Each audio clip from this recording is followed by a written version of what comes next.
All right. Well, good evening, everyone. Thanks for being here tonight. My name is Dennison. I work for the Ann Arbor District Library. I work as a desk clerk, but I also help out with some programs like these. Before we get started, I want to just mention a few things. Housekeeping items. We have bathrooms in the hallway. If you want to or need to use the bathroom. We also have hearing assistance devices in the hallway there too, if you need them. And we also have brochures back there too for events that we have. Jump for kids, and then the calendar with the other events. Yeah, we're excited to have A2Zero back with us for the fourth in the series tonight. The Ann Arbor District Library is really happy to partnership with the Ann Arbor Office of Sustainability and Innovation for this event. Jordan Larson is going to be moderating and presenting, introducing the presenters tonight. And this fourth in the series is Equity in Action through A2Zero, Partnerships and Opportunities for a Just Transition. So I will hand it over to Jordan now. Thank you so much. And thanks everyone for joining. I know here in person we have a small but mighty crowd with us this evening. But also we do have virtual attendees through Zoom and through the live stream through the library. So I know we have folks attending through a variety of formats. And I do want to just kind of start with a heads up that doing these events at the library and through Zoom, we create a recording of the program. And that program will be shared and aired on Ann Arbor CTN. So again, it will be pushed out to the public in that capacity, and will also be posted on the Ann Arbor CTN YouTube channel. So if you are just loving the amazing information that all of our panelists will be sharing with us today, and you would like to share that with friends and family, feel free to check out the CTN YouTube channel next week once it gets posted. And share far and wide. Again, we're really excited to be here. Thank you to the Ann Arbor District Library for having us and this series. So as was mentioned, this is the fourth session in our sustainability series this year. Just to kind of give us a vantage point of where we are, we've done 3 sessions so far. Last month's was focused on the circular economy and electronics. And today our focus is on equity in action. And then the final event of this year's series will be next month, May 29th, and we'll focus on OSI's upcoming rebates and home energy advisor programs, which we're really excited to share with the community. So with that, we can just quickly go over today's agenda. I'll do a quick overview and share some introduction and framing for the session, kind of why we're talking about this topic and why we've selected these amazing panelists to join us. I will then introduce our panelists and then moderate a panel discussion. We've prepared some questions for them to share some of the amazing work that they're doing with us. And then we'll share some program partnership highlights from other program partners that are not here with us as panelists, but are also doing some great work. And then we will have an opportunity for some audience Q&A. If we have folks joining us, which it looks like on Zoom, you're welcome to drop in questions into the Q&A, and we can try to get to your questions at the end, and we will also take questions from our in-person audience. And then we'll kind of close out with some information about how to stay engaged. But yeah, a quick question starting off. Yeah, woohoo, yes.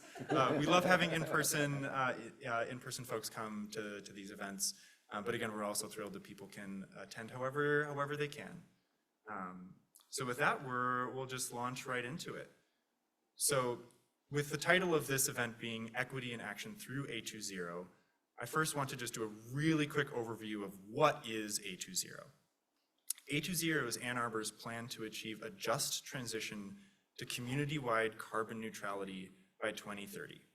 This is a living plan that includes 7 different strategies and 44 defined actions. These strategies span topics around energy, renewable energy, energy efficiency, electrification, transportation, waste, resilience. There's a bunch of really great stuff in the plan. But with that plan being what it is, we need some guiding principles and a guiding vision for why we're doing this work in the first place. And so here's what I can share in terms of our vision for A2Zero, which is together creating and implementing, again, a just transition to carbon neutrality community-wide by the year 2030. And for this transition to be just, this is a topic or a term that you encounter frequently in the climate action space. What does that mean? And particularly in our project, what does that mean? So the way that I want to frame this is around elevating the three values that guide our work on the A2Zero plan. The first is that the plan must be equitable. And for the purpose of the plan, we define equitable as ensuring everyone gets what they need to succeed based on where they are and where they want to go. Now, this work also needs to be sustainable. It needs to be capable of enduring and able to be sustained in perpetuity in the long run. Additionally, this work also has to be transformative. It needs to cause a major change to something or someone that we're working on, especially in ways that make it better. And a climate plan can be sustainable and transformative, but it is not a just transition unless equity is at the center of the work. And to dive just a little bit deeper into this core component of equity in the plan and in the work, this is just a little graphic that's included in the plan showing that the plan is kind of made up of climate adaptation measures as well as climate mitigation measures. You can think of these as in adaptation, managing the unavoidable, or in mitigation, avoiding the unmanageable. And those are the kind of two components of the plan. But in order to have a just transition and have it be A2Zero, we need to center equity. And in our project and in our plan, the characteristics of equity that we define include that equity must be transparent, it must be community-led, inclusive, and prioritize frontline populations. Also, one of our defined actions includes developing equity programs as part of the A2Zero plan. Now, all of that in theory sounds great, but it doesn't mean anything unless we think of and approach equity as a practice. And what does it look like in action? And now we could have spent tonight just highlighting some of the things that our office, the Office of Sustainability and Innovations, are doing by incorporating equity into our programs, but that would do a disservice to the network and wide community of folks and organizations and agencies in Ann Arbor and Washtenaw County and our community more broadly that have been doing really great equity work since before A2Zero, since before the Office of Sustainability and Innovations came about. And also try to highlight how our office is partnering with these great organizations and projects. So with that, I'm going to transition into introducing our lovely panel this evening. So I'll start off by sharing just a quick bio and a little bit of background on each of our panelists, and then we'll dive into some questions that we've prepared for them. So first, I would like to introduce Bonnie Billups Jr., Executive Director of Peace Neighborhood Center. Now, Bonnie began his career in supportive services at a young age. He first became involved with Ann Arbor's Peace Neighborhood Center as a child enrolled in the agency's youth programs back in the early 70s. Proving himself to be a reliable young man, Bonnie was hired as a program assistant in 1976.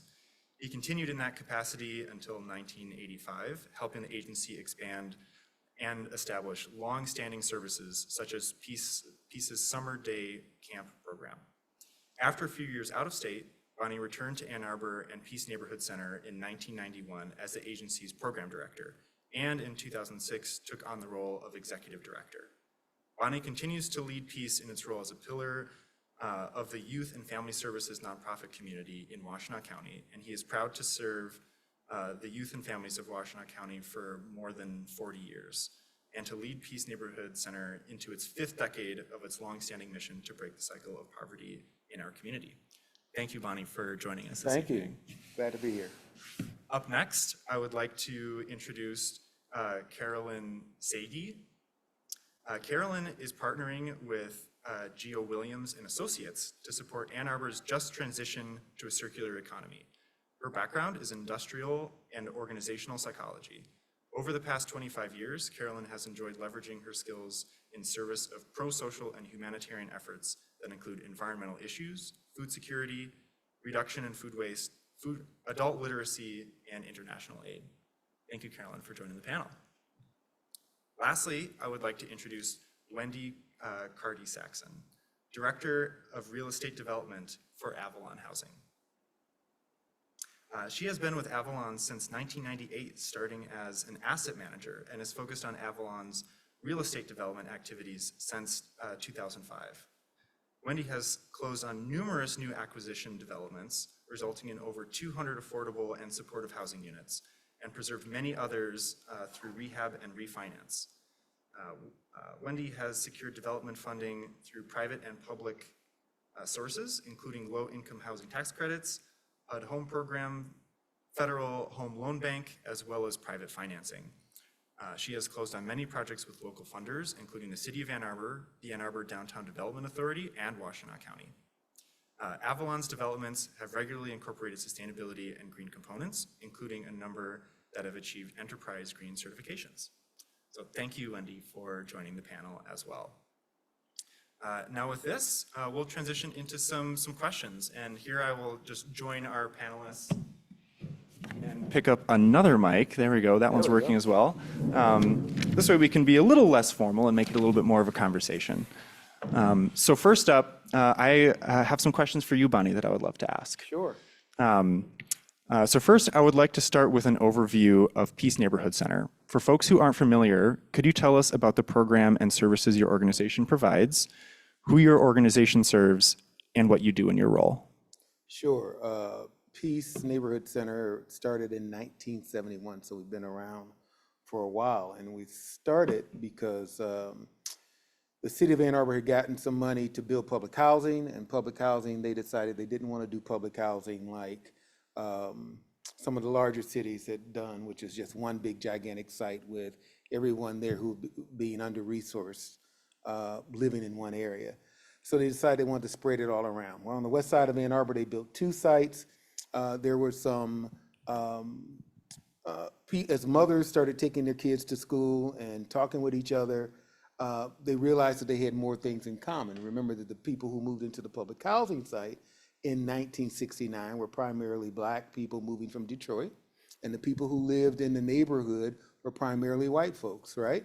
And so how do we talk about commonalities? And Mom started that process. Out of that came a desire to start a community center where they could have some programs after school for kids and on the weekends. And that's how we started in 1971. We've grown to be an organization that serves programs all throughout the West Side, but throughout Washtenaw County. And our main site, of course, is on Maple Road, where it's been since 1971.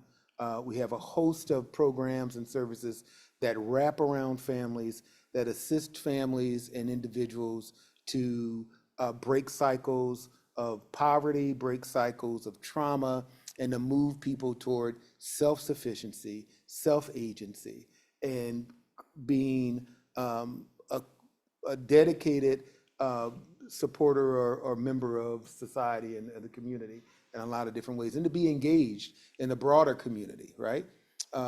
So we do that in a variety of ways with all of our different programs and services, not only at our main center, but 2 satellite centers, a wellness program, and at a site downtown Ann Arbor where we contract with the Ann Arbor Housing Commission to do services there also. So yeah, 52 years has grown us to be an organization who started with a budget of $5,000 a year to an organization that now has a budget over about $1.5 million a year in providing services. That's not big. The budget is not what we're proud of. What we're proud of is the fact that we assist families to find and people to find their greatness and to take control of themselves and their lives. So. Thank you, Bonnie. And it is, if you're familiar with the nonprofit world, to have an organization that's been serving a community for 50 years, that's an accomplishment and a real feat, and is a good indication that great work is happening. So that's really amazing, and thank you for sharing that. Now, as someone who's participated in Peace Neighborhood Centers programs at a young age and worked with the organization for decades, you have a really unique and important perspective to share, I believe. So I was wondering, from this wealth of experience and knowledge, how have you seen supportive services like those provided by Peace Neighborhood Center change lives? Yeah, I can talk about how peace helped to change my life, and I can also talk about the lens that I have as executive director and how it changes, how I've seen peace change the lives of families and people who we serve, right? So as a kid in peace programs and starting to work there in 1976, it has always been a place that helped to nurture and support me finding what I wanted to do, and the design of peace. Our executive director for over 30 years was a lady named Rose Martin, and Rose's vision was always about helping people find and asking them what would help them be successful, right? That's the way we do things at Peace.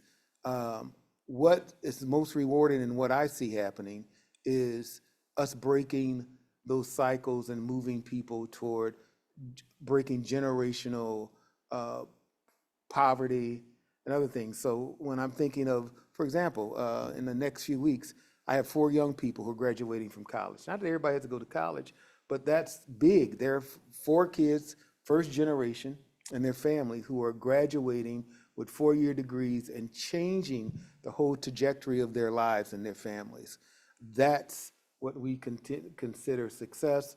Those are the kind of things that our programs help to support. But not only those kids, but mothers or fathers who've gone on, and we've been able to support for them to be able to have improvement in their economic standing, to buy a house. It's hard to buy a house in Ann Arbor. It's super unaffordable. We know that, right? So some of them have had to buy houses in other places and not in Ann Arbor. But still, to move out of public housing and to be homeowners now. All of those kind of things are the things that we look at as helping us as what we measure success by, and what sustains me every day wanting to go to work and be a part of this process. Yeah, that's great. Thank you. I think it's often important to bring in some of those, real world stories and examples to kind of humanize what this work does for people. Yeah. So I appreciate you sharing some of those stories with us. And as a follow-up question, having so much experience and working in this, and you also mentioned describing some of the work you do as providing wraparound services. I was wondering if you could share what approaches are most important and impactful in providing effective supportive services. And to maybe frame this a little bit more, I think we sometimes see organizations that make the decision to focus on one type of programming, right? But that might not be the case for Peace. So what are some lessons learned that could maybe, that you think are critical and important for providing truly good services? Yeah, a lot of times when people think of Peace Neighborhood Center, they drive down Maple Road and they see a whole bunch of kids outside and they say, oh, that place does things with kids. That's one thing that we do, right? And one of the things that so when we first started, the focus was primarily in the 70s on children. And we realized as we've grown that what we've had to do was focus on how do we help the whole family, and how do we provide wraparound programs that helps the whole family. So the approach is not just young people in our youth programs, but parents who are involved with our family enrichment program, which is a series of workshops and activities that parents have to be involved with if your kids are in youth programs.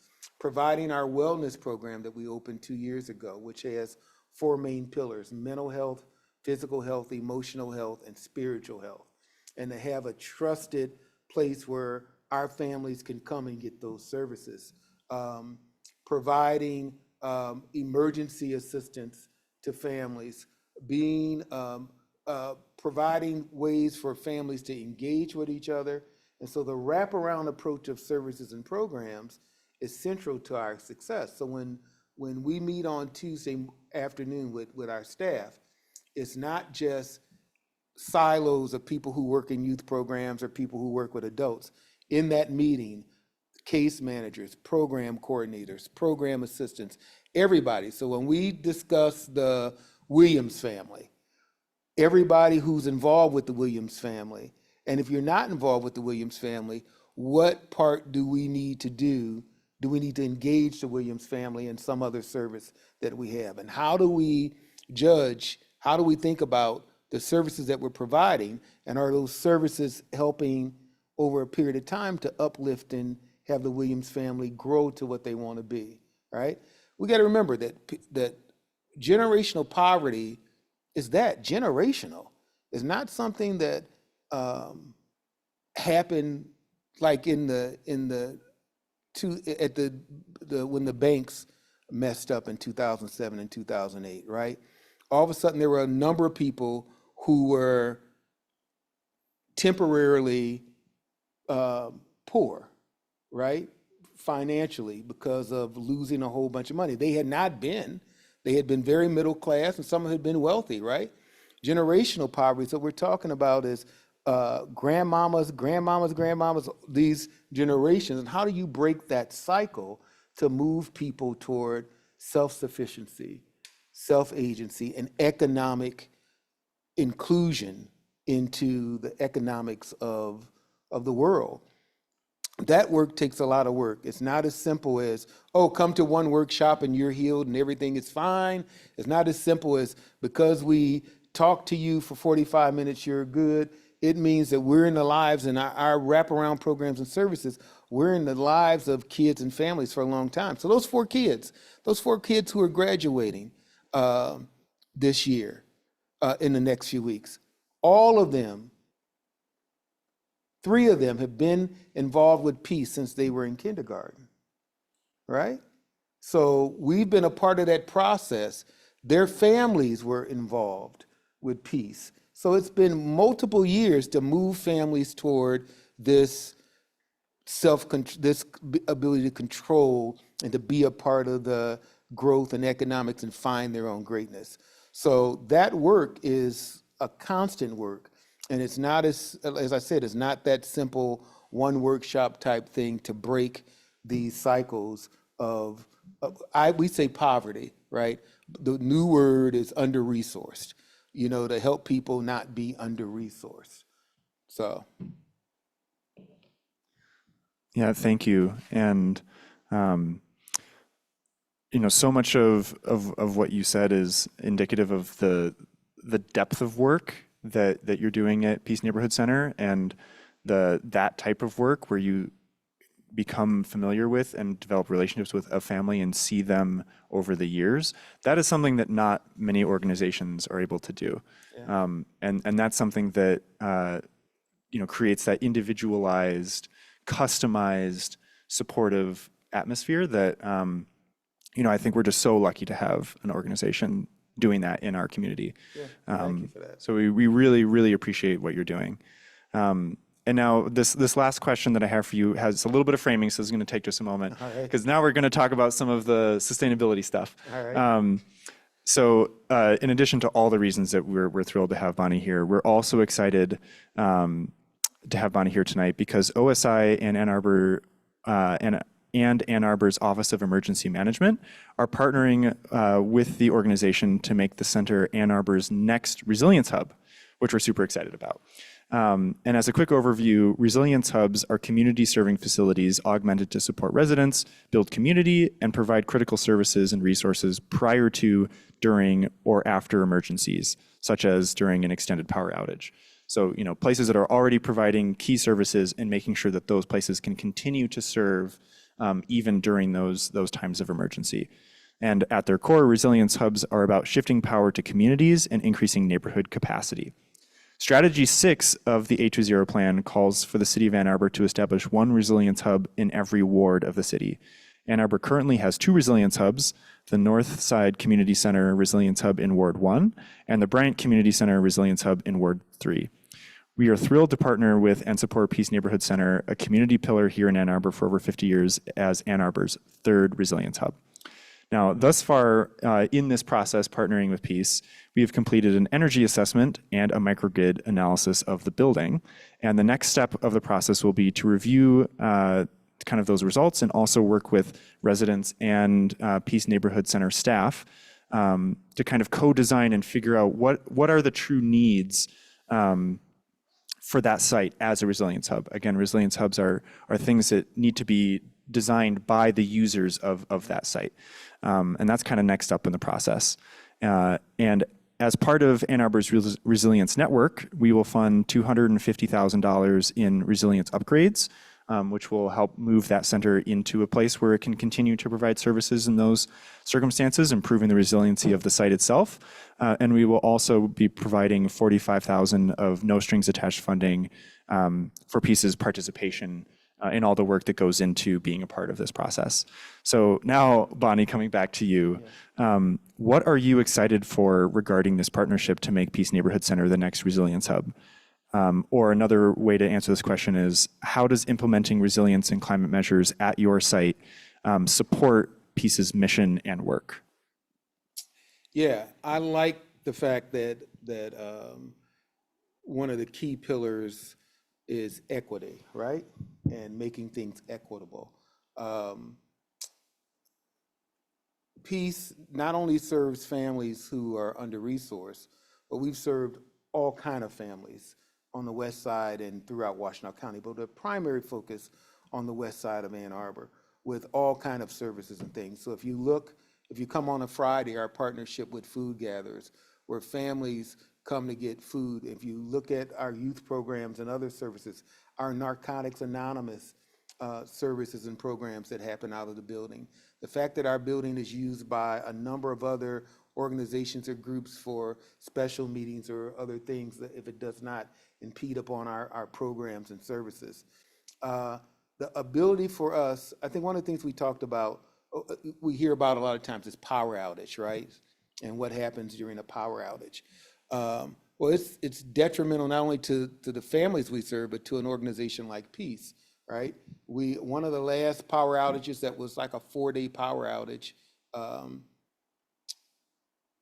we ended up losing hundreds of dollars, maybe a few $1,000s worth of food that we had for programs that we were going to use. Now, some of that food, when we knew that we weren't going to be able to use it, we tried to get it to people right away and let other people have access to it.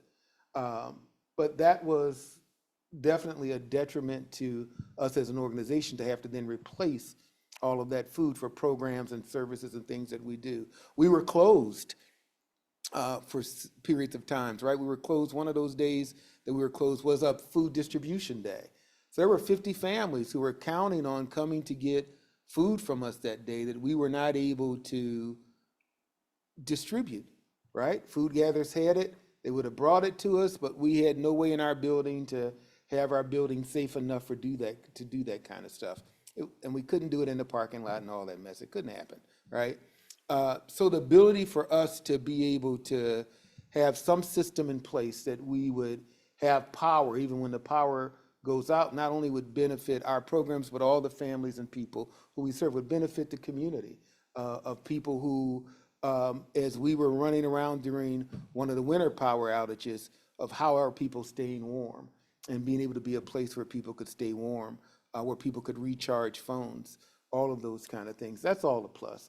Plus the fact that we've been looking into how do we lower our carbon footprint of our building, which was built 24 years ago, 23 years ago, which was renovated. You know, how can we bring that up into the standards of today and to make that a part of resiliency? Because if we're spending less money on fossil fuels, on power, on electricity, on gas to run the building and heat 12,000 square feet. If we're spending less money on that, we can put more money into programs and services that we're doing. So there's all of those kind of thoughts. We're still wanting to develop. We're still trying to develop what those things are. We're waiting to hear more of the voices of our community around us to say, hey, this would be a great use of what we would like to see. that's the role of peace. That's what we're there for, to be that bridge, to be that thing that helps to sustain people, that helps people. Resiliency, I think, Missy, in your office and I talked one point, and the discussion was about resiliency is about helping people fall forward, right? Not helping people fall backwards or to pick them up, but how do we help people move forward from some kind of traumatic community event, being a power outage or a snowstorm or whatever it might be, those kind of things. And so that's what we're looking at trying to help create. And we're excited. We're excited to be able to do that. We're excited to look at what building upgrades we can do. I was talking to a group of kids probably about 3 weeks ago, young men who are in 4th and 5th grade, and we had driven by someplace. I said, there's some solar panels. I said, we might be getting the solar panels on top of the Peace Center. And the kids were, solar panels on top of the Peace Center? Where are you going to put them? How's it going to happen? You know, that kind of thing. So just that kind of discussion and why we might do that has been a great teachable moment. And I think we have lots more teachable moments that we could have with kids and with families.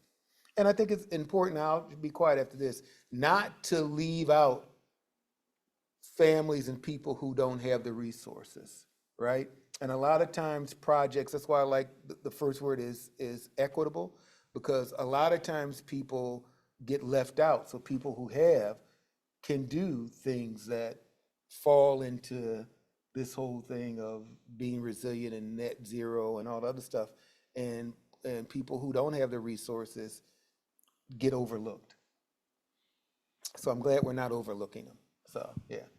Yeah, thank you. And again, our office and the city is super excited to be working on this partnership, and can't wait to see the unveiling that will happen in who knows how many months. But you know, we're in the process, and very excited to have Peace Neighborhood Center be our 3rd resilience hub in Ann Arbor. We're excited also. Yeah, thank you. Now we'll have another opportunity for Bonnie to answer some group questions once we're at the end, but now we'll move on to some questions for Carolyn. So Carolyn, we are thrilled to have you here at our panel tonight, and in particular because she has worked with a dedicated team to develop a recent and critical report on equitable community engagement for the circular economy in Ann Arbor. Now, within the A2Zero plan, strategy number 5 focuses on strengthening the circular economy, and equitable access to and participation in the circular economy is essential for us to have a just transition. Now, Carolyn, since some folks in our audience may not have even heard the term before, I would like to start first by asking you, what is the circular economy? It's such a great question. I promise that you are engaging in the circular economy. This terminology is new, though. I think sometimes it can be helpful when you're thinking of the circular economy to contrast it with the linear economy. In a linear economy, we harvest resources, we make a product, and then when we're done with the product, we throw it away. In the circular economy, items aren't disposable. So either the whole item or the resources that are in the product are returned to the economy in a circular manner. So examples of ways to engage with the circular economy include composting. So if you're composting your scraps from your kitchen, you're in the circular economy. If you have donated food to a pantry, circular economy.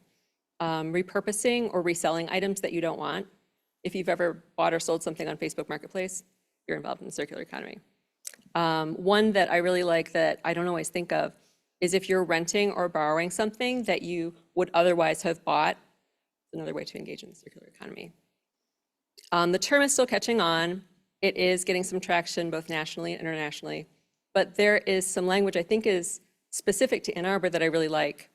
The purpose of such a system is to let no person, thing, or place be treated as disposable. I'm glad that you quoted that. I was going to share that as something that I know is in the report, which Carolyn will speak to in just a moment, which is one of my favorite quotes about the circular economy. So thank you for providing some of that grounding. So now that we have some of that grounding on what we mean when we're talking about circular economy, could you share an overview of the project that you've worked on, including its purpose, goals, the approaches you took, and your role in that project? Sure. The project that I was working on was called the A2Zero Circular Economy Community Engagement Strategy. I'm here representing Geo Williams and Associates.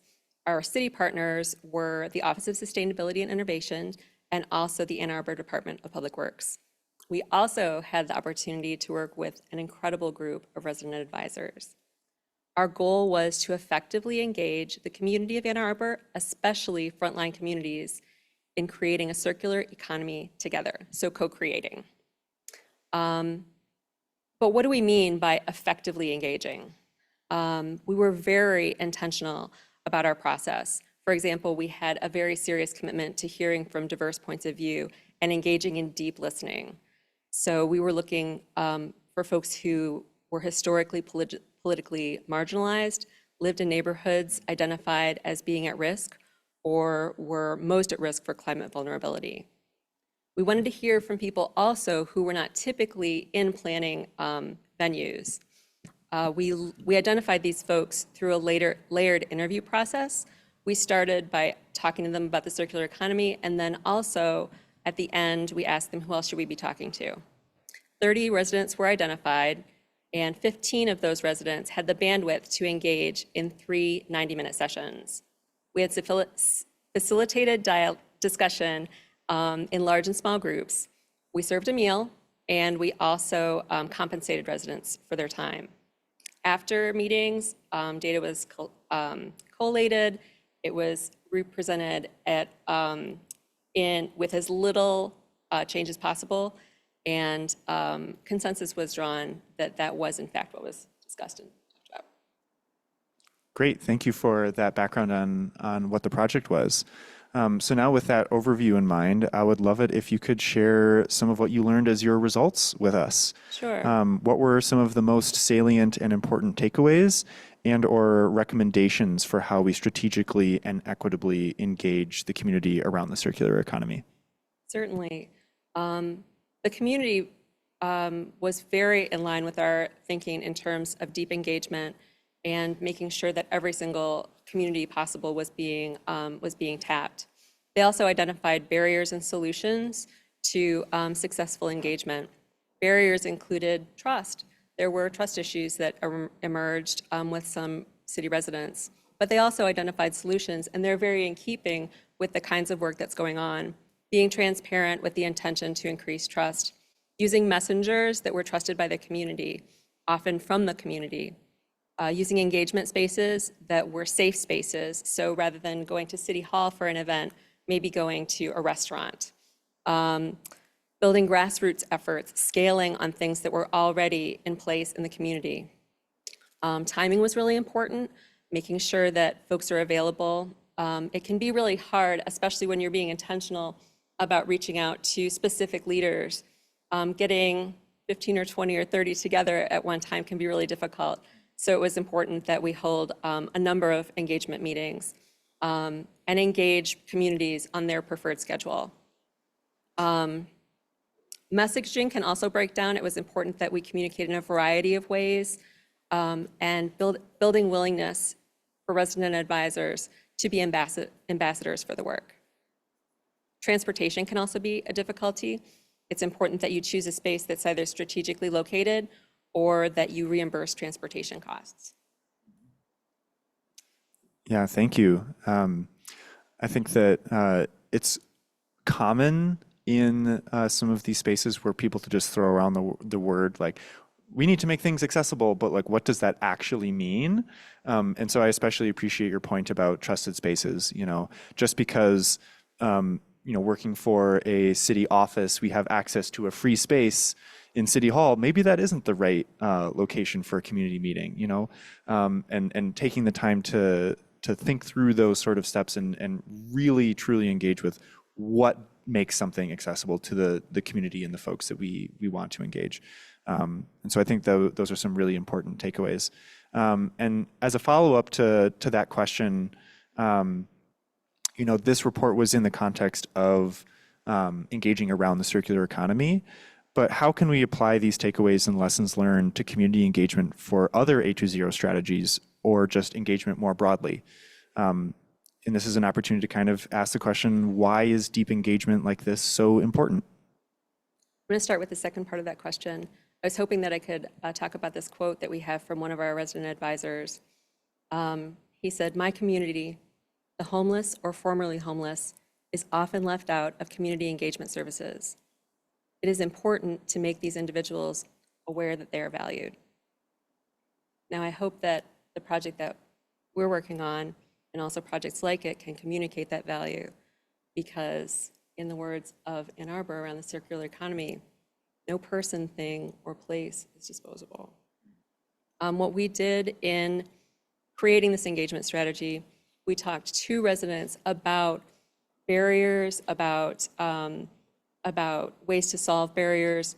There's a lot of great information that can be leveraged if other engagement activities are ongoing.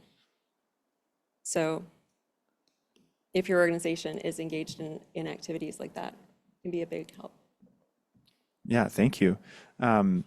Even for me personally, in the position that I hold with the Office of Sustainability and Innovations, as someone whose work is focused mostly on engagement, I'm really excited and feel honored to be joining the team that I'm a part of at this point in time, where we're finally getting the resources to dedicate to deeper and better engagement. And so I'm really excited to learn as much as I can from this report that you've worked on, and incorporate a lot of that into the strategy that we're working on for our own office. Broadly, how do we plan for and think about how we want to strategically engage the community? And these are all some really great lessons learned and things that we want to take forward. My last question for you, Carolyn, in this section is to just check in on, is there anything next for the project? I know when I read the report, it said this is the first step. And so are there more steps that are coming down the road? We are in phase 2 now. We're now using the engagement strategy to engage residents. We would like to, as you may remember from other questions, we began with a pool of 30 folks, and we were able to engage 15. So one thing that we'd like to do is we'd like to expand that pool of folks who have the opportunity to come. So if your organization or the organization that you know about is doing great work in the circular economy, we would love to hear from you. Great, thank you. Now we can move on to Wendy. We have some questions prepared for you as well. And so Wendy, here at OSI, we are so incredibly impressed with the work that Avalon Housing does in our community. For those in our audience who are not familiar with your organization, can you share an overview of what Avalon Housing does, who it serves, and what your role with the organization is? Sure, happy to. So at Avalon, we provide supportive housing to households experiencing homelessness, like including those with behavioral or physical health challenges. We believe that housing is a basic human right, and our mission is to build healthy, safe, and inclusive supportive housing communities as a long-term solution to homelessness. We grew out of the local emergency shelter back in '92, and seeing folks who were staying at the shelter get housed, but then returning again back to the shelter, right? And realizing obviously more was needed. Housing was needed, but not just housing. One, rents you could afford, setting it up with vouchers or rent structure. Two, a property manager that would work with you and not evict the person at the first, second, third challenge that they faced. And three, the real key is supportive services focused around keeping their housing, supportive housing services. So Avalon does all three of those things. We develop and own the property to set the rents, we property manage, and we provide services. And all of that became known as supportive housing, just sort of throughout the country. Other folks were having these same, epiphanies, basically. So we practice at Avalon housing first. So again, housing is a right. It's not a reward for clinical success. And it's housing first, not housing only, right? It's housing with those supports attached to make it successful this time when it may not have been in the past. Avalon currently has 388 units that we own and manage at 29 sites. 27 of those are in the city of Ann Arbor. All of them are within Washtenaw County. And we also serve many households, like some at the Ann Arbor Housing Commission and with private landlords throughout the county. My role as Director of Real Estate Development And the real estate development is we look for new properties, essentially. We work with the development team and take it through site plan and zoning, financing, construction process, and then project closeout, letting the funders know we did what we said we would. Thank you.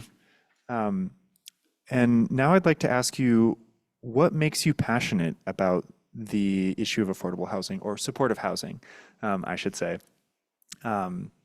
And why is it important to have organizations like Avalon providing housing services in Ann Arbor? So housing is just really central to quality of life, right? So without housing, it's just hard to be able to focus on much else. Unless you have a safe place to sleep and to be or to just sit down during the day, it's hard to address your mental or your physical health issues, employment, education, overall quality of life. And there are a couple examples that I see that really sort of show the impact of it. One is at move-in, right? So I tend not to be there personally, given my role during lease-up, but when we opened one of our new developments, one of the residents was gracious enough to tell his story at the open house. And he had been homeless for an extremely long time. He spoke about living in a tent, and as he described it, 5 winters and 5 summers. And then he got on the voucher list, and he got a call that he was going to be able to get into our development. We had some delays with the development, but he described taking the bus every day by that development, just watching it as it continued to be built, it continued to get closer to move in. And then finally, he was able to move in. And he said he just sat down on his bed in his bedroom, right, and let it all sink in. Joy, relief, comfort, and finally just this being home, recognizing that he was home. So really, move-ins, sort of passion or recognition of the impact is one big area. And the other area that I'll say that I see, which is kind of at the other side, and it's and these things aren't through, certainly it's really our property management and services team that work with tenants to accomplish this, is kind of at end of life, right? So it's sadder, but no less important. When a tenant does pass while living with us, one of our service team members often sends an email, lets other folks at the organization know, and really talks about the person who passed and giving their thoughts and memories about the fullness of the person, like this one was caring or good-hearted or, challenging, maybe a little gruff, and also loved cats, loved music, was a veteran, was a minister, just, would offer a kind word to all the neighbors. So to me, it's just a clear reminder of the importance of the value of what supportive housing in Avalon brings, the recognition of the deep and inherent value in each life, and that providing a safe space in our collective community for that throughout life, to each of us to have a place at the table, and that we all belong here, and especially when certain folks haven't always felt that way, and been able to feel that way. So I think that's a big reason I find it important, supportive housing. Yeah, thank you for sharing. I know that's somewhat of a personal thing to share, but it's great to hear, how this work impacts you and the folks that you serve. Now, I would love to give you a chance to share if there are any current projects that Avalon is working on or developing right now that you would like to highlight that we can look for in the near future. Sure, yeah, we actually have a few. We've got 4 new construction developments currently that we're working on. They'll total 174 units between them, 3 of which are in Ann Arbor, one's in Ipsy. So we've got the Grove at Viridian, which is 50 units, 50 by County Farm Park, Mary Lou Mary Rec Center on Platte Road. 30 of those 50 units will be for households coming out of homelessness. The other 20 will be folks that income qualify. 10 of the supportive housing units, we're working with Ozone, and there'll be youth exiting homelessness in there. And they're 1, 2, 3, and 4 bedrooms, townhouses, stacked flats. So those will be our first 4 bedrooms that we're able to have. So we're really excited. It's under construction currently. A lot of site work going on, but we should be going up with our buildings by the end of May, I think. So if you're by that area. And we're hoping lease up by the middle of 2025. And I'll just note, and the parcel was provided by the county. Washington County initially owned that parcel and provided it to us. Another one, we're working with the Ann Arbor Housing Commission on Dunbar Tower, which is 121 Catherine Street, recently renamed. So that'll be 63 units. Half of those units will be supportive housing. The other half for income qualified artists and creative folks. Just had our groundbreaking maybe a week and a half ago. And construction should be done by the end of 2025. That was one of the city-owned lots that the Ann Arbor Housing Commission and the city and county looked at what existing lots were there. And just changes, taking something from an idea, and really you can make it a tangible reality with that. What we call Hickory Way 3, 1146 South Maple, out on the west side of town. 39 units, or it will be half supportive housing, half income qualified, all 1 bedrooms, 4-story elevator, again, no step entries. So, a lot of accessible units. That one is earlier in the process, so early 2027, we're hoping for lease up. We need to do our site plan now and all that. Again, another city-owned lot. And then our one in, I want to mention all 3 of those within the city of Ann Arbor have also been able to access the housing millage funds, another policy and vote that's hugely impactful for our being able to deliver these units, deliver with this vision. And the housing millage both was critical to having funds for the real estate development, the physical building, and it provides funds for supportive housing service dollars, which is really, really critical for being able to do the work that makes it really happen, not just the building, it's the services. And then in Ypsi, 206 North Washington, we've got another new construction, 22 units, 8 supportive housing, 14 income qualified, hoping to start construction by the fall of this year, done by the end of 2025. And again, publicly owned land, city of Ypsi. So just, not a coincidence that all these sites are coming from publicly owned land. It's a commitment. And it's just, we really can't compete well on the open market. We might sometimes be able to meet the price, and it's nice when it's at a discount when we can get it. But the time that it takes us, if it's put on the open market, somebody else is going to gobble that up before we can get to. So a patient seller that'll work with us is just such a critical resource. Yeah, thank you. I think that's such a great example of how this work doesn't happen in a vacuum, and different agencies, offices, organizations come together to produce these fantastic outcomes. And it's really exciting to hear just how many projects are in the works. There's a lot of movement happening, and it is fantastic to see. So I also have a question for you, Wendy, that takes a little bit of setup here, getting into some of the sustainability connection here. So I'll give some background and then give you a chance to respond. So with equity being one of our guiding values of A2Zero, OSI is committed to supporting and resourcing affordable housing in Ann Arbor. In particular, we work quite closely with Ann Arbor's Housing Commission to deploy renewable energy, improve energy efficiency, and facilitate decarbonization in support of our goal to transition all existing and new affordable housing sites to net zero energy.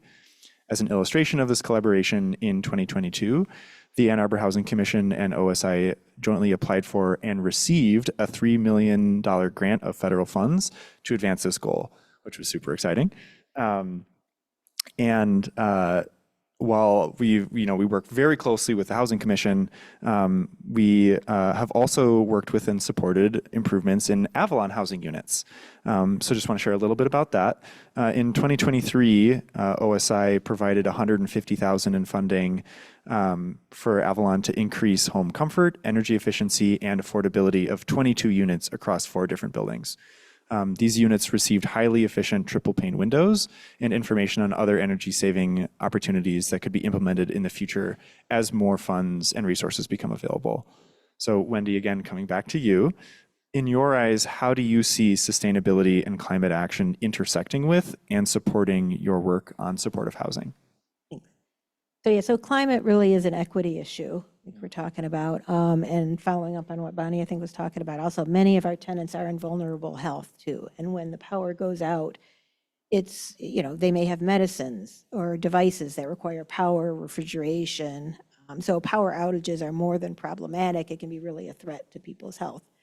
So just the recognition of that and trying to figure out where we can build in resilience to our units. Looking at, can we look to incorporate some generators at our community center or something to at least keep one place where folks can be warm, have air conditioning, or, have their phones and all that. So I think that's an important thing to be looking at and figuring out where we can bring in those resources. Also at Avalon, we pay all utilities. So tenants don't have the challenge of trying to get utilities in their name or dealing with shutoffs or any of that. But it's course, means higher utility bills and operating costs for us. So the more efficient systems that we can have, the better our operations can be, so we can put more into our direct mission.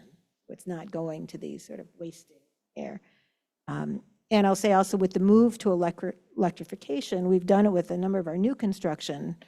Grove at Viridian will be all electric. Some of our other ones, all the units are. And we had gas just for the common spaces. But we're really, as we look forward, trying to merge that with solar and other things to help mitigate, because we did kind of get some higher electric bills on that. But also figuring out how to tighten our buildings, how to make it work, what's the right system to put in there. And then I'll say, you know, we've got sort of solar sort of exciting and big, but a lot of the critical and sometimes harder to fund work is retrofitting our existing buildings, like those windows, those triple pane windows that we got. I mean, that's huge in helping the comfort of our tenants and helping our bills. Those buildings were built around the 20s, I think. So again, it's a real effort. You know, we don't need the new, you know, latest and greatest all the time. We need to make sure we've got, you know, good air sealing, increasing insulation, Energy Star appliances, you know, recognizing how we can move the needle also on our existing property. Yeah, that's great. And, you know, in our office, we continue to, you know, try to find more resources, apply to more grants, do whatever we can to make sure that those improvements in energy efficiency, electrification, all of that stuff can be incorporated into affordable housing. As Bonnie mentioned, this transition will not happen and will not be just if only those who can afford for these upfront investments can make them. So we think that Avalon and all the other organizations and agencies working on housing are doing fantastic work, and we're thrilled to help support that work when we can and how we can. Now I'd like to jump forward into just a couple more questions that can be open to the full panel. I would like to start with asking, what is your vision for an equitable, just, and carbon neutral Ann Arbor of the future? What does this aspirational vision look like for you?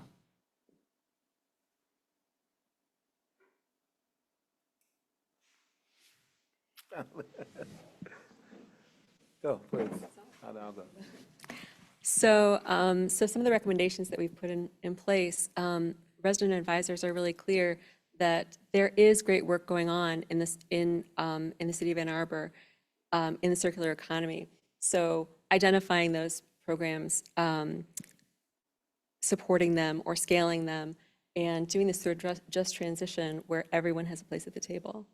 And there is some helpful, hopefully, information in this report that will offer other organizations and other teams the opportunity to have the use of this great work that these residents have done. Thank you, Carolyn. Wendy or Bonnie, would either of you like to jump in? Yeah, I just say, right, a housing and a healthy environment for all, right? A sustainable community. I don't know, going out and looking at a beautiful day and sort of feeling more confident that it will continue to last and folks will continue to be in this sort of healthy environment and not worry about, you know, things going a different way in the future. So really turning things around is in a healthy and inclusive. Thank you. State the question again for me, because I was lost in some of the answers and couldn't. I want to make sure I don't miss. Yeah, the nuances absolutely. of it. What is your vision for an equitable, just, and carbon neutral Ann Arbor of the future? What does this aspirational vision of the future look like for you? So I think I'm inspired by the fact that well, let's go back this way. Let's look. Most of the people who are under-resourced in the city of Ann Arbor rent, right? They live in public housing, they live in co-ops, they live in Avalon housing projects of all the buildings that they have all over, right? They're not homeowners. And sometimes there's an exclusion of those people because we're only looking at programs for people who own the property. So I'm excited about the fact that as a part of this model that might be used across the nation, maybe, and as this is developed, that it is including those complexes and great work that organizations like Avalon and the Ann Arbor Housing Commission and what's been done in the Bryant neighborhood of assisting people and who are renters, but working with their landlords to make housing there meet these qualifications, right? To save energy and to be, zero carbon. So I'm excited about that, and that's what I want to hope that we continue to do, because as we talked about, people who have resources are able to get solar panels on their house and to have water systems that take rainwater off, and to build those systems.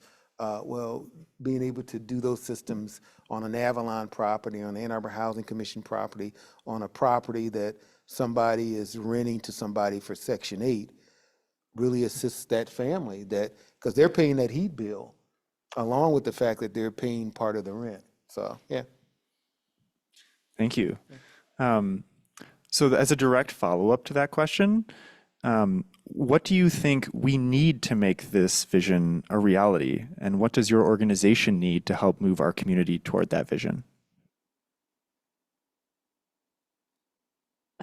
I'd say sort of being in the supportive housing world, more affordable and supportive housing that is sustainable. Things we need for that, land, patient sellers. Like I said, all 4 are from governmental agencies that we've got now. And again, and funding, the land and funding, and both on the physical side, but really also on that services side. The housing, once we build it, we're making commitments for 15, 45, 99 years. We really hope to keep it in perpetuity. And the service dollars, setting aside the millage at the moment, maybe you get 1 to 2 years services, then you're reapplying and reapplying. So getting more consistent sources of funding for services, and the millage has been really key for that here in the city, but just more broadly and in general, as far as making this model continue to work. Sustainability, recognizing the need to build resilience into our development so it's not such a crisis when the power goes out or we have these outages, that folks can sustain and stay there. And then I'd say also what helps us support from the community, right? Hearing the positive feedback, having community members welcoming, which there are many, many have been, but just really appreciating the welcoming of community members when there are new affordable and supportive housing developments, talking with one's neighbors at public meetings, and just all of that is really helpful to move the needle on this. I agree with all of that. And I think in order for us to make sure that we have a community that's diverse of people at different economic levels, we have to maintain that vision of being able to support that. And we have to use compassion. We have to use understanding, and we have to work towards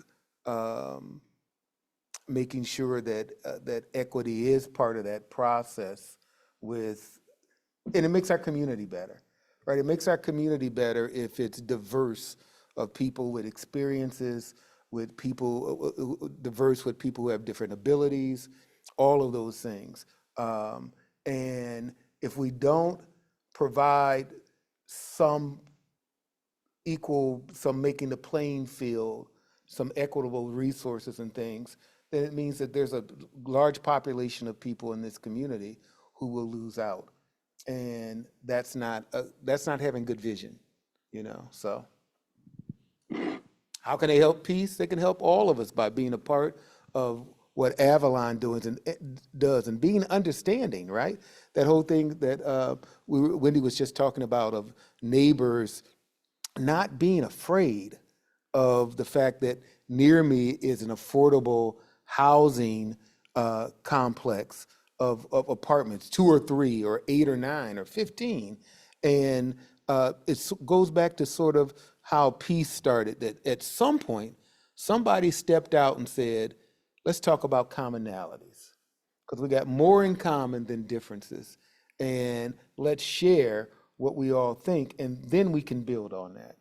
So that, and we're always in need of money, so to do what we do. From the planning side, as you're talking about planning and inclusion, this kind of engagement, it's just a commercial for.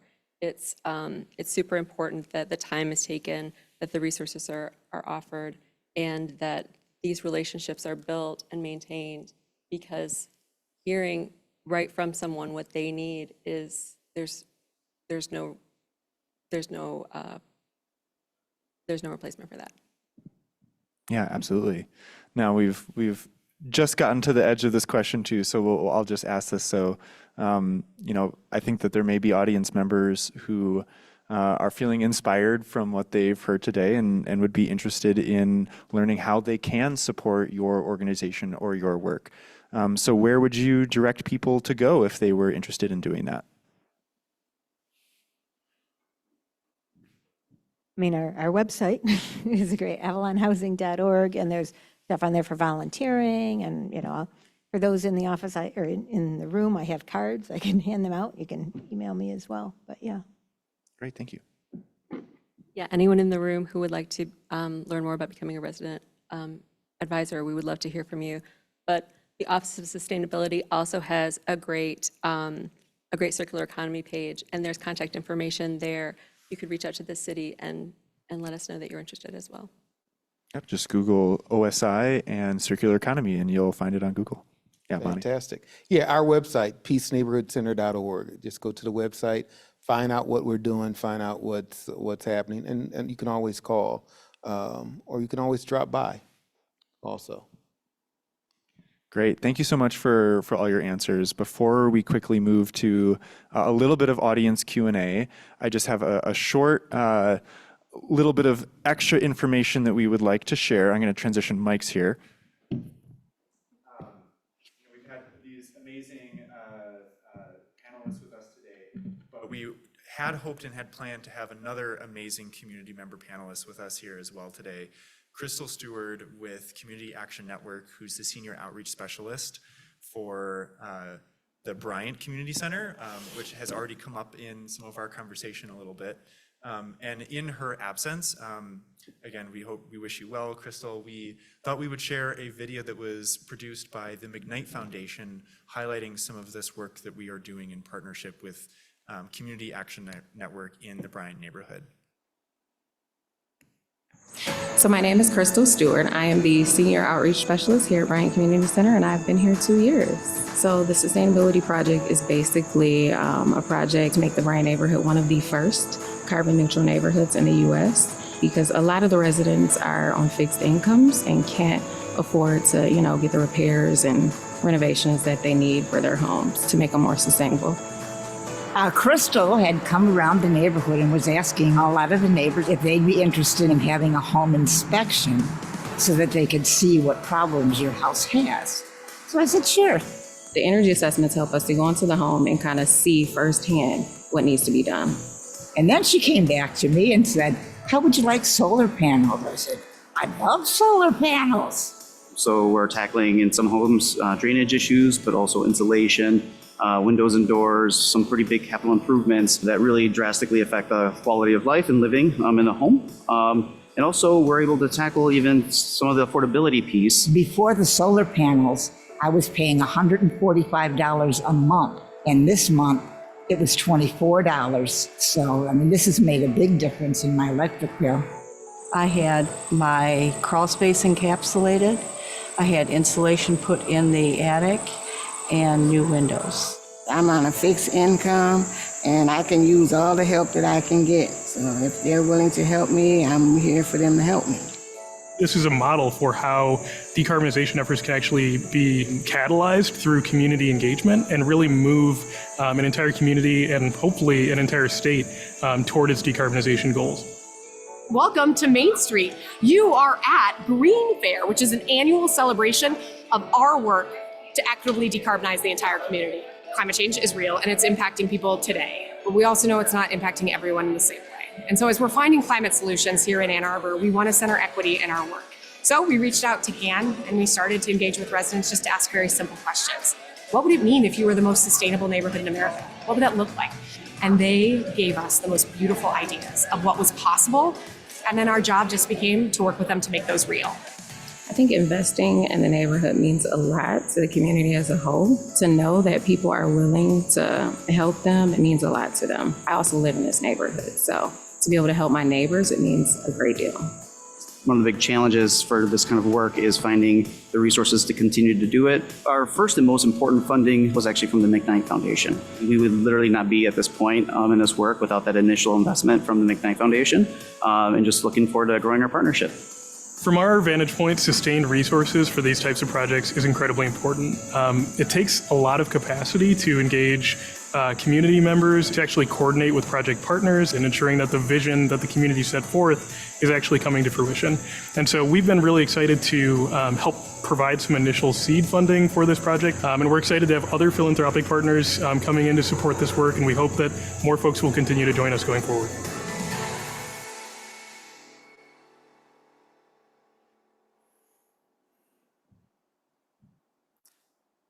Great. Well, we are super grateful to the McKnight Foundation for putting that video together for us.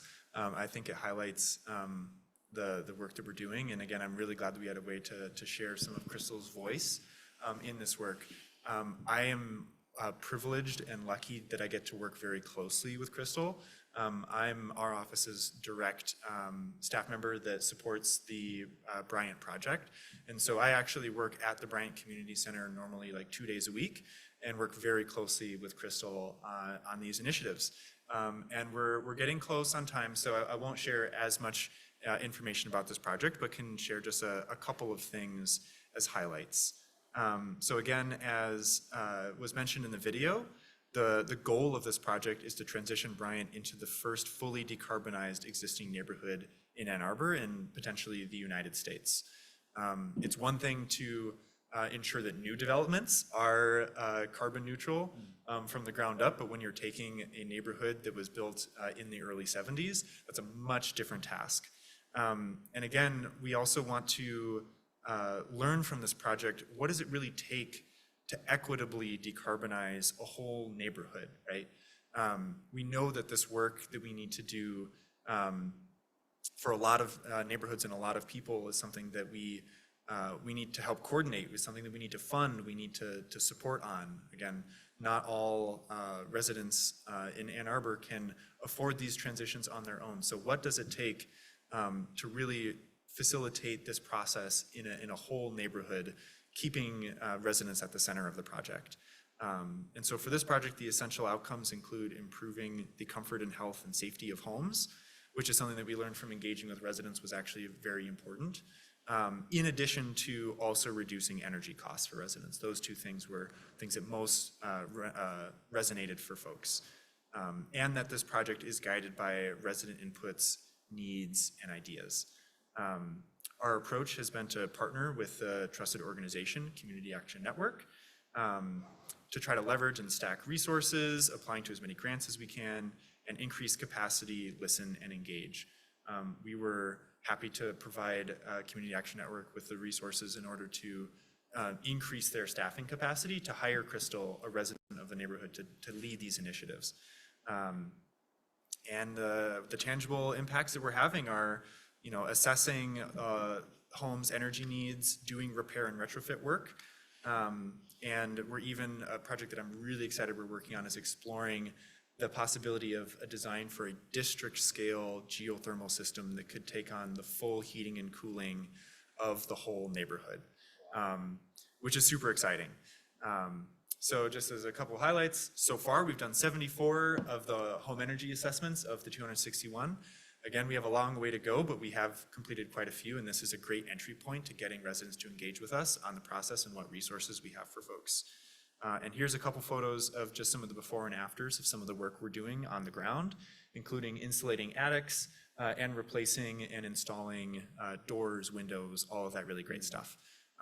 We have a number of different funding sources we're using. We're trying to stack as many resources as possible, but we have funding to do $25,000 worth of work for 60 different homes currently.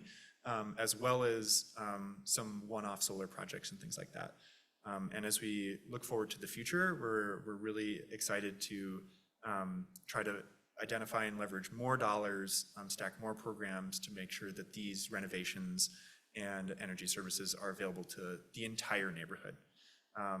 Yeah, and as I mentioned, we have a Department of Energy grant where we're designing a system for geothermal that could serve the entire neighborhood.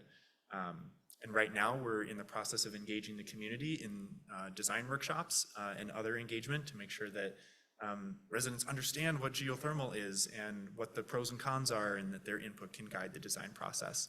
And also, this project hopefully will help serve as a pilot for how broader deployment of district geothermal could maybe be a model of heating and cooling that could replace gas for the rest of the city.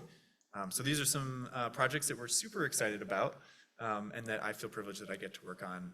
Again, wish Crystal could be here to share all of this with you. I know she would like to be here.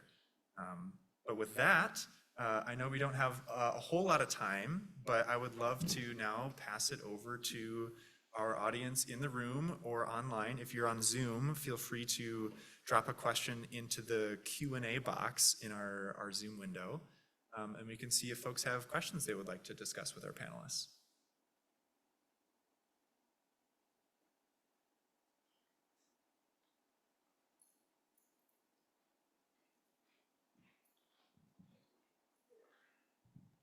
Thanks. Yeah, thanks everybody for all the work you're doing for the community.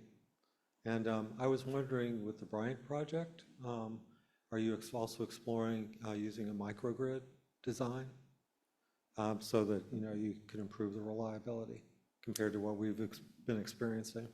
Yeah, definitely. The ultimate vision for what we would love to see in Bryant is every home have access to solar, battery storage, be connected to geothermal, and be weatherized, energy efficient, all of those things. That's the ultimate vision. For the resources that are available currently, what is most lacking is solar. We've been able to access a number of different programs and funds that help with the weatherization, with energy efficiency, even some of the electrification, and now we're working on this geothermal design. But we haven't thus far been able to access funds that could fund solar deployment on like a mass scale of homes. I think so far we've added solar to 3 homes in the neighborhood. So that is the ultimate vision, to give each home power resiliency with solar and backup. The topic of microgrids and community and solar is a really interesting area of development, and the city is exploring and pursuing this idea of a sustainable energy utility, where the city could deploy solar and battery storage on homes and on properties in Ann Arbor, and have that system act as through like a utility structure, so that residents would not have to make that upfront investment to deploy solar on their roofs, and that could eventually support increased resilience for homes. But that's an ongoing exploration and something that isn't at least immediate. But it is our long-term vision to ensure that reliability to energy backup and renewable energy is part of the long-term vision and plan for the neighborhood, and frankly for the rest of Ann Arbor too. Do you have a question? Would you mind just speaking in the microphone so that people online can hear? I would like to answer the question you posed earlier to the audience, and then people on the panel can comment. Sure. I'm a supporter of Ann Arbor for public power, and my vision for the future is to capture that $23 million a year that's circling a drain out of our community into DTE's pocket, and capture that money and keep it in this community. That's what I would like to do. Where residential consumers are paying 95%. We're in the 95th percentile for residential rates, and it's going up every year. I mean, if it keeps going the way it's going, at some point we'll be in the 99th percentile if DTE has their way. I'm just wondering, I mean, that's a universal program that would lift the entire community up if we had a municipal electric utility in this town. And I'm just wondering, what people think of that one. Yeah, no, I'm happy to give like a first stab at that. And the first thing that I would say and acknowledge is I hear you and I feel you. We all live in a city where we receive DTE energy service. So we should all be aware of what that means for us in terms of rates and reliability. We are fully aware of what is lacking in both of those departments in terms of quality and affordable service, right? And so when it comes to the topic of full municipalization, I think that is something that in an ideal world, in a long-term vision of what our future looks like, I think that there could be an opportunity for better service, and like you said, where those profits go can be reinvested. There are ways to do that, right? Right. All of those things, there are a lot of benefits with that. I think in terms of me bringing up the sustainable energy utility, the reason that our office has been exploring this opportunity is because it's something that we could potentially do now, right? Something that I think I've heard come up in some conversations, and I'm really excited that our community is engaged in this, or that there are a lot of members of our community that are engaging in this discussion and debate around what do we want our energy future to be, and something that I just want to make sure people understand is that this idea of a sustainable energy utility doesn't preclude a future of a fully municipalized utility either, right? And so, in our office and working toward our A2Zero goals, it's our, given mission to try to achieve carbon neutrality by 2020 or by 2030. And that's kind of our North Star that we have to shoot for. And if a sustainable energy utility is a way to rapidly, increase the percentage of our power that comes from renewable sources, in the near term, knowing that we could accomplish that, that's kind of why we're focusing on that as a current option. Again, I would want to make sure people understand that doesn't mean that the exploration and research around what would be required to move to a full municipal system is, and the benefits that would provide as well, for sure. But that's just something that we have access to and can do, and why we're looking into it. But I don't know if anyone else on the panel is particularly involved in those conversations or has comment there. Yeah, and that's totally fine. We do have a question from an online participant on Zoom, and they said, a few panelists mentioned the term frontline. Could you explain that term? Also, great session too. So I don't know if anyone on the panel would like to take a stab at that question. So we use the term frontline in the way that we were identifying folks for engagement. And the way that we looked at that, we were identifying folks who were historically politically marginalized, lived in neighborhoods identified as being at risk, or were at most risk for climate vulnerability. Yeah, and something that I can maybe add to that as well on the topic of, the term vulnerability comes up frequently, and something that is a factor described and used to talk about frontline communities is just the fact that there are members of our community that are facing the most direct and immediate impacts of climate change while they have contributed the least. And so I think that's a component of this term as well, acknowledging that there are members of our community that will be more likely to be impacted by extreme heat, by storms and flooding, by increasing costs of energy because of severe weather and all of those things, and that often those individuals are the folks that have contributed to climate change the least. And so ensuring that we can center and prioritize those community members as part of that term frontline as well. Good questions. Anyone else in the room have something they would like to share? We have just another couple minutes here. Final question. Yeah, hi. I loved hearing about all this work. I'm not very familiar with your organization, so thank you guys for educating me. But the circular economy that you mentioned and those examples that you gave, sharing things, reusing things, is there something that kind of connected to me? Is there any hope to get that sort of reuse, that local community reuse into maybe a supportive housing situation or into a resilience hub or a community center?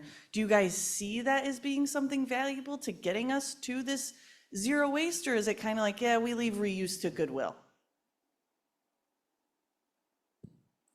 Carolyn, do you want to? So we were engaging with organizations that were, for example, taking in items that were donated and offering them to their clients as they had need. So it is definitely the case that some organizations do see this as beneficial, but I wouldn't speak to the mission or vision of any other organization. I can quickly just jump in and provide an anecdote, which is, in addition to our energy-focused projects that we're doing in the Bryant neighborhood, Crystal is every month hosting other community events that are happening at the center. Often those are just for community building, they're game nights, they're all kinds of things. But just a couple months ago, we hosted a community swap, like a swap day, which is something, a program that our new coordinator for circular economy, Will Garcia, who actually was the MC for the last event that we did, is putting a lot of capacity and effort into expanding those events and bringing those to more spaces. They often happen in other community buildings. They can happen in schools, churches. So that is something that we've brought into community center spaces and resilience hubs. And I think that in a lot of spaces, a sort of some people might refer to it as an informal economy, but really it's a circular economy. It exists in a lot of spaces, and something that we're looking to incorporate more where we can. Thank you. Yeah, we're just about at the end here, and so as one final thing as we say goodbye this evening, I just wanted to point out that our purpose for this session was to really highlight organizations, agencies, groups doing really great work that we're excited to partner with. But I really just wanted to tie it back to the fact that OSI as an office is doing a lot of different programs, and we're trying to make sure that all of these programs have some sort of component of equity driving the design of that program or the way that we bring that program to the community. And so here are just a few highlights of some of the programs we've either previously or are currently working on that have some equity implications. Aging in place efficiency was a program to provide wraparound services, including energy efficiency to elderly adults in Ann Arbor. We have a new energy rebates program that will be our next month's topic, so keep an eye out for that. And the structure of how many rebates are available is based on household income. So we want to make sure there's an equitable distribution of those rebates. Folks that make a lot of money that can afford these retrofits don't need Ann Arbor's rebates in order to buy a new heat pump, right? Home Energy Advisor will have services to connect people to resources of how to navigate the various incentives and ways of trying to fund some of these retrofits. We have an initiative focusing on green rental housing. As Bonnie mentioned, a lot of residents in Ann Arbor rent, and making sure that these services are open to renters is essential. We're also working on programs that would make or would improve the access to solar, the equitable access to solar. We're also partnering with the Washtenaw County program that does weatherization services. OSI is providing some funding and piloting a few projects to do higher dollar amount and deeper weatherization services. Again, that's an income qualified program. And we also have our Sustaining Ann Arbor Together grants, which is a community grant opportunity open to community groups, organizations, HOAs. Pretty much if you're a formal or informal group in Ann Arbor, you could apply for a Sustaining Ann Arbor Together grant and can apply for up to $10,000 to do project work. And so those are just a few of the highlights that I wanted to share. Lastly, to stay engaged, I'd highly recommend checking out our OSI newsletters. In particular, the last two newsletters we had highlighted work that we're doing with some panelists on the stage here. We had a newsletter focused on affordable housing and sustainability, as well as our resilience work, highlighting Peace Neighborhood Center as well. And we also have some events coming up. Don't forget to check out next month's sustainability series on the Home Energy Advisor Program and rebates programs. Coming up very soon is the free tree giveaway. The spots are full currently, but just as a reminder that this program comes out every spring, and you can check out the 10,000 Trees Initiative to sign up next year to get a free tree. And A2Zero week will be coming up in June, where there'll be a whole bunch of fun activities going on. But that's it for today's session. I would like to take a moment to share my sincere appreciation to all of you for attending and to our panelists for sharing their time and expertise with us today. If we could give them a round of applause. All right, thank you so much. We appreciate you, and take care and have a good rest of your day. Thank you. You're welcome. Great job, ladies. And you too, Jordan.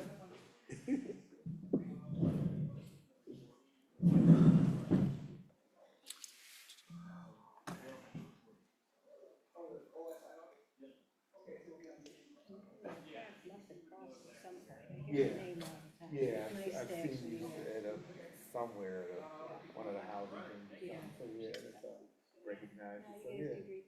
Well, we love